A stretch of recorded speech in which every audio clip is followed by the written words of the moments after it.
interns. I am the movie doctor, and welcome to a whole month of Nicolas Cage. I need you to get me out of this. I am a bad man. Bring me the big knife. I'm gonna cut my throat. Try terrorism for hire. We'll blow some shit up. It's more fun. I'm just relieved that I'm not as crazy as everyone says. Or say my dad was. Or my granddad. Tool up, honey bunny. Put the bunny back in the box. Fucking Nicolas Cage. What could be better than having a whole month devoted to this man turned internet god? Yes, you heard me. Nick Cage has earned internet memedom across the interwebs, which has led to his caginess being called the one true god on Reddit and more. And who can blame him? With an acting reputation that resembles a cross between Marlon Brando, Johnny Depp, and Christopher Walken blended together, Mr. Cage continues to remain untouchable, even to most critics. Whether you love him or hate him, Nick touts a juggernaut of awesome films that covers the whole gambit from bad to good. So in honor of this great actor, the month of October will now be known as Cage-tober. And as a special treat, we will be tackling several different movies featuring the brown-haired badass. But since his filmography is so big, where should we start? Well, ever since he entered our consciousness, Grandmaster Cage has been great at sporting different hairstyles in almost every movie he's been in. And it's usually pretty accurate to note that the longer and more unruly the hairstyle, the worse the movie. Usually. So, armed with this horrible way of choosing, I have picked out 4 fantastically bad films to examine each week. That's right, movie interns, you get a whole new video of me each week this month. Hallelujah. Alright, well let's not waste any more time and start with our first new Cage study, the sci-fi thriller, Next. Mrs. Bookslaughter, what are you doing here?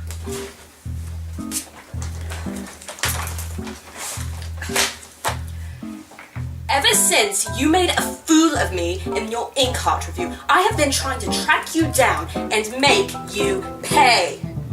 Please don't kill me. Kill you? Mr. Dr. Filmy Person, I don't want to kill you, I just want you to pay your late fees! Oh, right. Well, could it wait until after the review? I mean, I know all about your insignificant Cage-tober.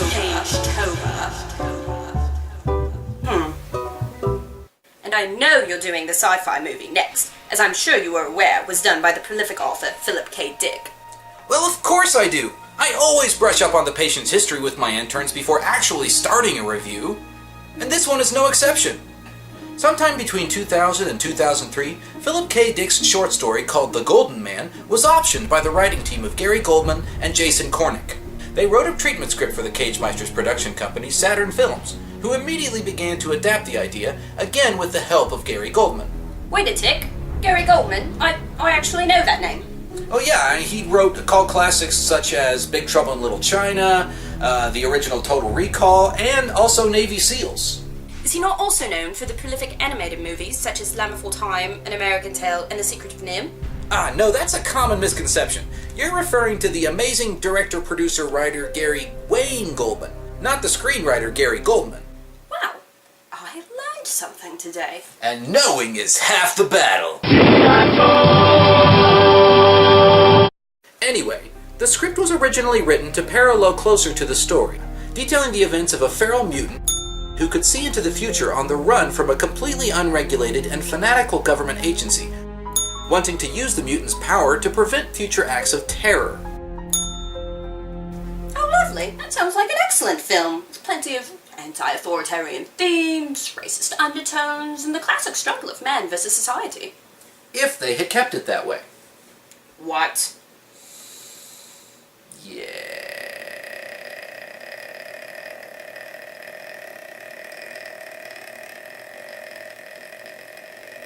What actually comes to the big screen is not this. As with every treatment, the execs had to remove a few things and change a couple parts around. So what did they change? Well, let's start with the government and all its overstepping bounds of normal laws. Yeah, we don't need that. Now for the main character. First, he's gotta have a love interest in the form of pure eye candy. And while I'm thinking about it, let's get rid of his feral nature and him being a mutant. Besides, the American public doesn't want to watch something with thought-provoking racial undertones. Oh, and let's make sure that instead of an outcast of society, we make him an arrogant, know-it-all jackass with no care for the law. Now add some completely worthless terrorists, and call Mr. Cage, because we've got a winner on our hands. What the hell are you on about? Sorry. What were we doing again? Oh, right.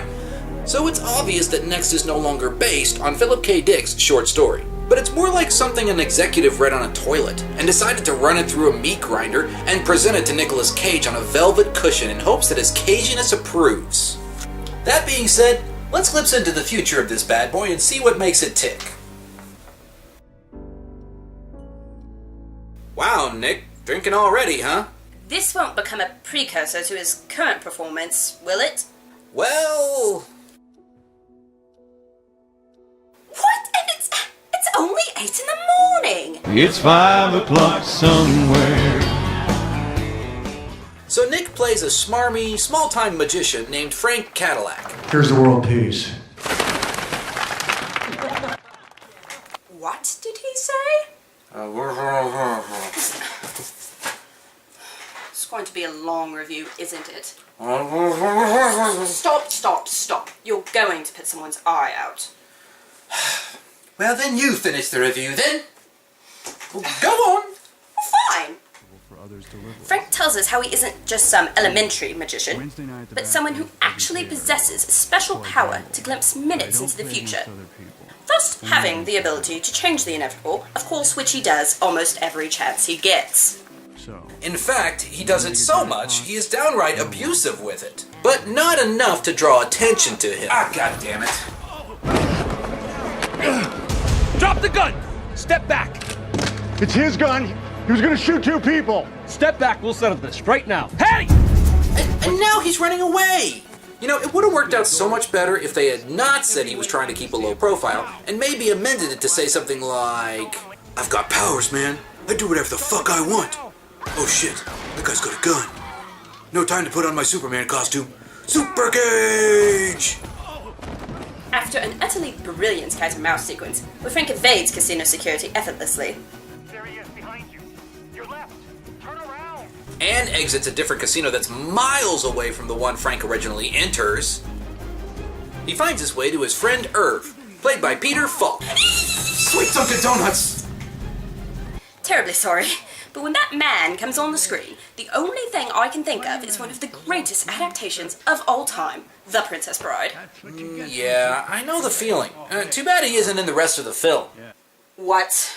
Oh yeah, he's only around long enough to hug a shirtless Nicolas Cage and play a lousy game of pool while the cast spouts exposition about how Frank can't leave until he meets his mystery girl at the diner.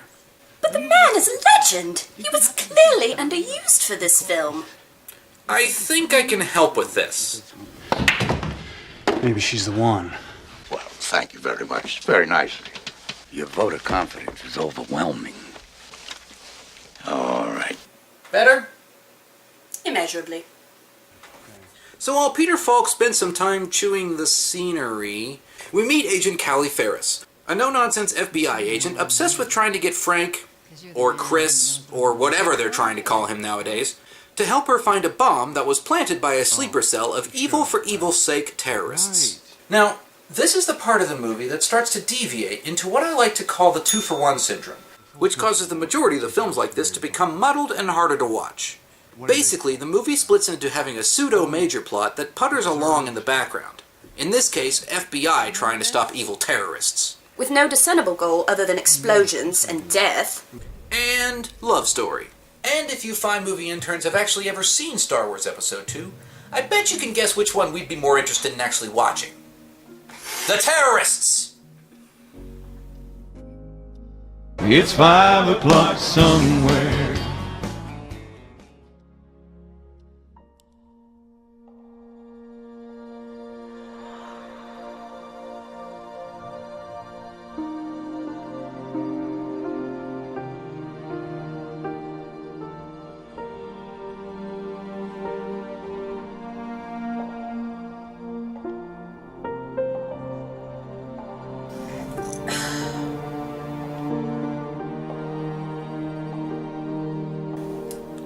Doctor.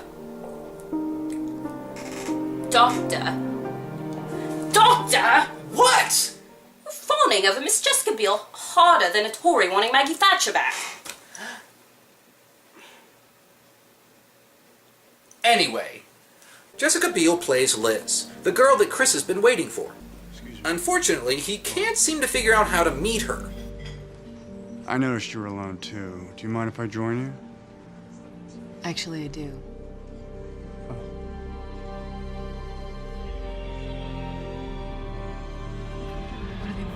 And I have to hand it to the filmmakers on this one. I love this classic type of Groundhog's Day scenes. Sorry to bother you, but I have a question about the coffee. The bean they use. Isn't that something you should probably ask your waitress? It conveys a sense of evolution through time, even though time isn't passing, which makes the main character grow and change while everything else around him stays the same. And as a fitting conclusion to his multiple tries at just saying hi to Miss Eye Candy, Mr. Cage decides to take the humble route, which earns him a seat. I'll take the boss. No. It's fine. It's fine. I mean, you're not a psycho. Right? Because the first psycho vibe I get, you're out of the car. Okay.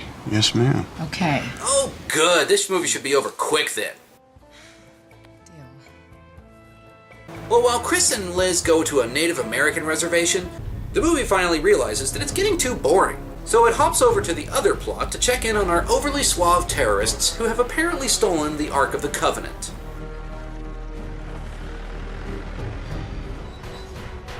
Hold on.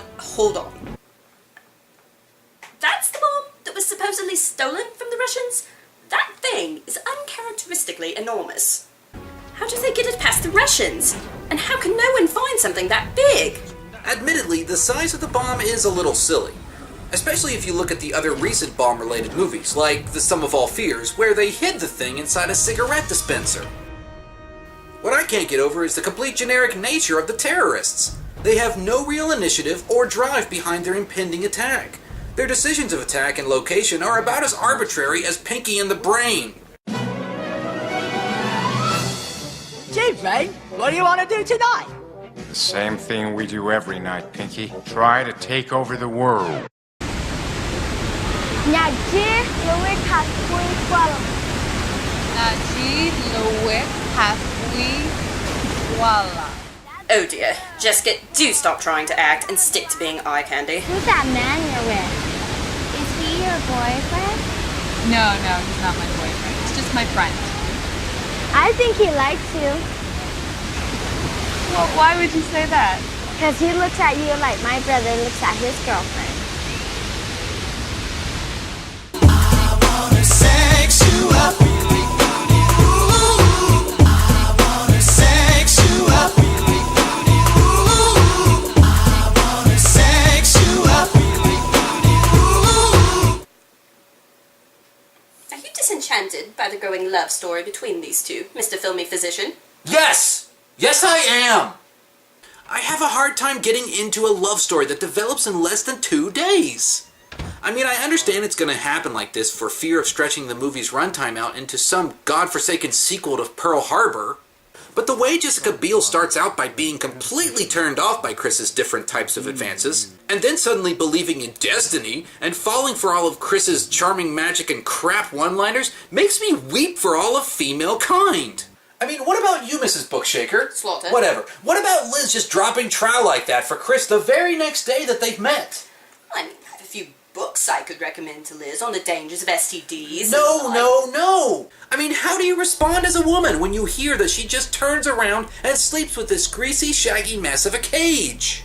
Well, I suppose from a story point of view, it completely negates any sort of romantic tension that could have built up, much like anything written by Jane Austen, thus making for less of a climax when the intercourse actually occurs. Yes, but what about you? What do you have to say about this story? Isn't there anything that you want to say as a woman that is watching this other woman go balls deep so quickly? What do you want to say? She's a shameless hussy!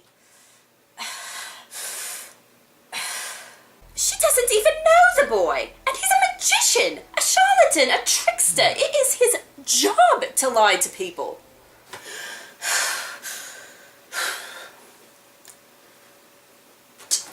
touch me. I need to go for a walk. Go on with your little review. Well then. Kids, don't ever go to librarian. What is this dog doing by this chest? Anyway, Liz is stopped by Agent Ferris and told that Chris is crazy. Yeah, that's a great way to finish your morning. Hey Liz, how was that sex with that crazy person last night? I bet it was hot. Oh, shit. Oh, and by the way, could you drug your Cuckoo for Cocoa Puffs lover for us? We need to take him into custody. Thanks! Oh, and by the way, crazy, confusing time travel stuff. You'll be fine. But of course, Liz is head over heels in love, so she couldn't drug Chris now. God, I don't know what I'm doing. I have no idea what I'm doing. Some federal agent came up to me and said that you're a delusional sociopath. Liz, don't bother. I think you're talking to a block of wood about this point. Either that or Nick is doing his best impersonation of Keanu Reeves. What'd I miss? Mostly just Nick Cage staring blankly at the screen, but he is about to show Liz his gift.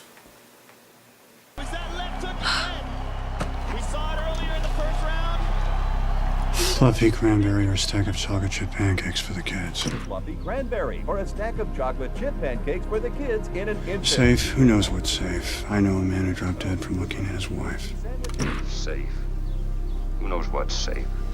I know a man dropped dead from looking at his wife. You can't get lost in the woods if you never go into the woods.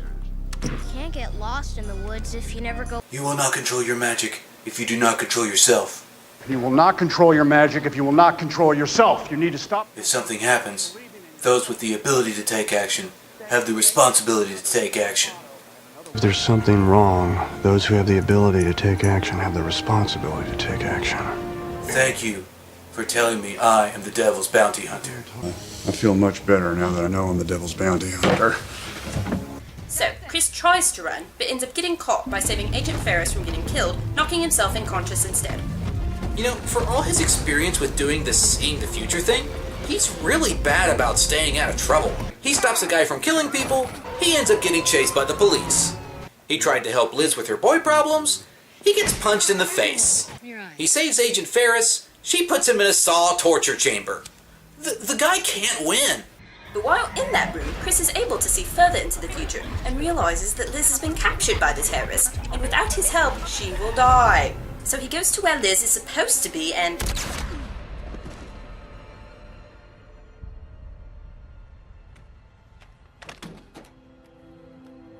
Oh boy, wait till my terrorist buddies find out I shot the only person who could have prevented this bomb from going off.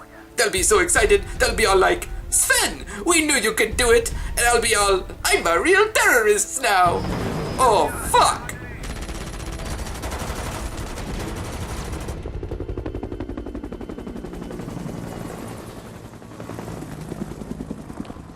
You okay? I look pretty close. Sleight of hand. No, Chris, look. Here's the hand, here's the shoulder. Hand, shoulder, hand, shoulder, hand. You are finished! So the next several minutes are probably the best of the movie, as we see Chris and a large group of FBI agents storm a shipyard trying to find Liz. Wait, I thought they were trying to find a bomb. You do make a good point, though. It is the best sequence of the movie. It's gripping, intense, action-packed, but a little misguided in its final purpose. Because they should be looking for the bomb, right? And after the rest of the terrorists are supposedly killed, the last one's confronted by Chris. I've seen every possible ending here. None of them are good for you. I'll take my chances.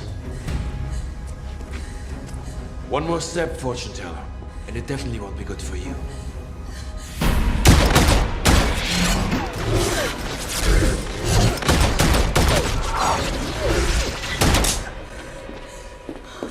Whoa. Alright, that's it. I need to know. What happened to the bomb? What?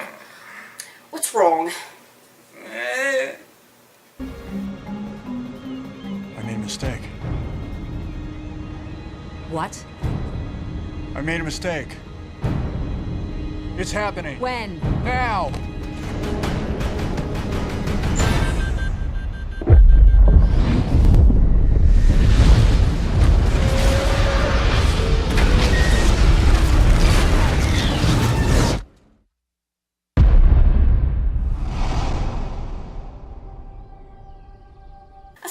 Ridiculous, illogical, grotesque, unbelievable. Oh, hold on. Don't do that. You're going to get yourself stuck in a loop again. Bloody hell! I know! Bloody hell! Testify! Fish and chips on my shoulder, Bob's your uncle, bloody hell. Exactly. As a final fuck you to the viewers, Next derails itself into an ending that never happened. And while this type of trick has worked in other movies, this one didn't even come close. It would have been a lot better if Chris had just been sitting in bed, called Agent Ferris, and was like, "The bomb can be found here. It's hard to miss. It's only slightly bigger than Justin Bieber's ego. Okay, thanks, bye!" Instead, we get this vague, "I'll help you save the world" line as they drive off into the sunset. But what about Liz? She's fine. Explosions and timey-wimey effects? Never happened. Bomb? Probably stopped. Bloody hell! This is just the nail in the coffin as far as I'm concerned. At no point does the movie redeem itself beyond the rare witty remark, as being anything but a fantastically pathetic attempt at adapting a short story to film.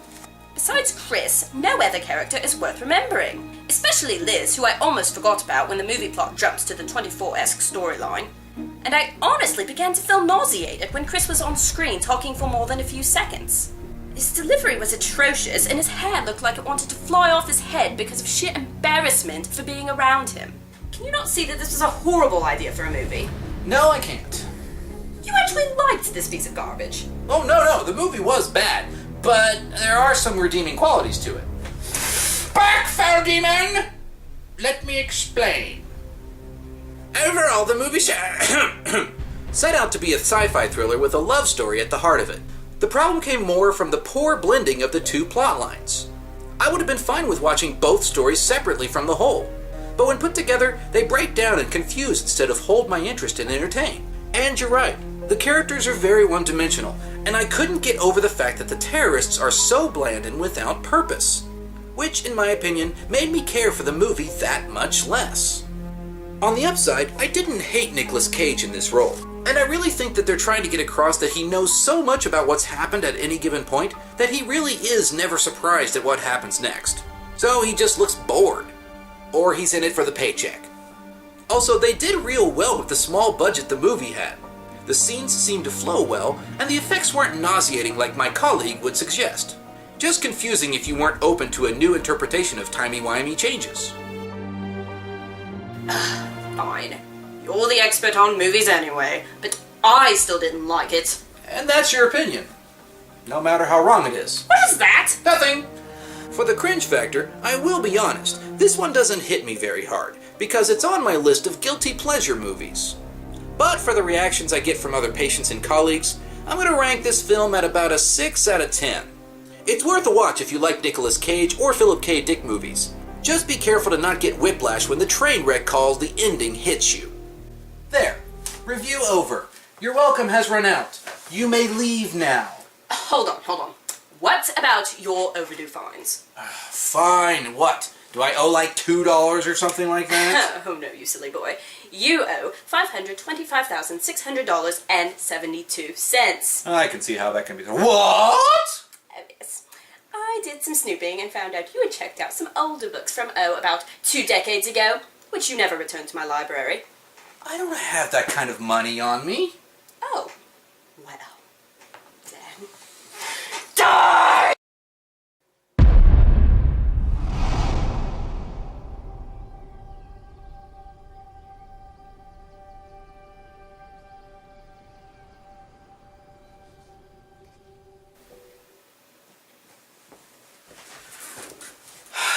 Hey, movie interns.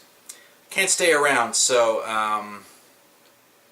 yeah, I gotta go find some money and run some errands. But join me next week because Cage-tober is here to stay. I am your movie doctor, and I'll see you in the exam room. Where am I gonna find that type of... Hey guys, thanks for watching the show. If you want to check out any of the other videos, you know where to look below. And check us out on Facebook and Twitter. Also, check out my blog where I review books called The Librarian's Unexpected Discharge. And we'll see you next time.